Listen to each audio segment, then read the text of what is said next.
CM Siddaramaiah Karnataka ರಾಜ್ಯ ರಾಜಕೀಯದಲ್ಲೇ ಅಚ್ಚಳಿಯದ ಹೆಸರು.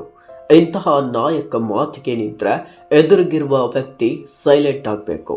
ವಿಧಾನಸೌಧದಲ್ಲಿ ಘರ್ಜನೆಗೆ ನಿಂತರೆ ವಿರೋಧ ಪಕ್ಷದವರೇ ನಡುಗಿ ಹೋಗಬೇಕು. ಟಗರು ಎಂದೇ ಖ್ಯಾತಿ ಪಡೆದಿದ್ದ ನಾಯಕ ಸಿಎಂ ಪದವಿ ಹೋದ ನಂತರ ಎಲ್ಲೋ ಒಂದು ಕಡೆ ಸೈಡ್ ಲೈನ್ ಆಗಿಬಿಟ್ರ ಅನ್ನೋ ಮಾತು ರಾಜಕೀಯ ವಲಯದಲ್ಲಿ ಕೇಳಿ ಬರ್ತಿತ್ತು. ಇದೀಗ ಈ ಬಗ್ಗೆ ಸಿದ್ದರಾಮಯ್ಯನವರೇ ಉತ್ತರಿಸಿದ್ದಾರೆ.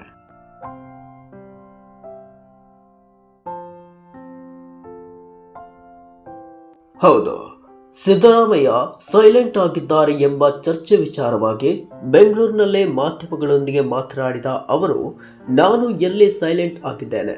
ಸಂಗೊಳ್ಳಿ ರಾಯಣ್ಣ ಪ್ರತಿಮೆಗೆ ಪುಷ್ಪಾರ್ಚನೆ ಮಾಡಿದ್ದೇನೆ. ನಿನ್ನೆ ಅಧಿವೇಶನದಲ್ಲೂ ಭಾಗಿಯಾಗಿದ್ದೇನೆ. ಪುಸ್ತಕ ಬಿಡುಗಡೆ ಕಾರ್ಯಕ್ರಮದಲ್ಲಿ ಭಾಗಿಯಾಗಿದ್ದೇನೆ. ಆದರೆ ನಾನು ಹೆಚ್ಚು ಮಾತನಾಡ್ತಿಲ್ಲ ಅಷ್ಟೇ. ನಾನೀಗ ಮುಖ್ಯಮಂತ್ರಿ ಅಲ್ಲ, ಹಾಗಾಗಿ ಜವಾಬ್ದಾರಿ ಇಲ್ಲ ಎಂದರು.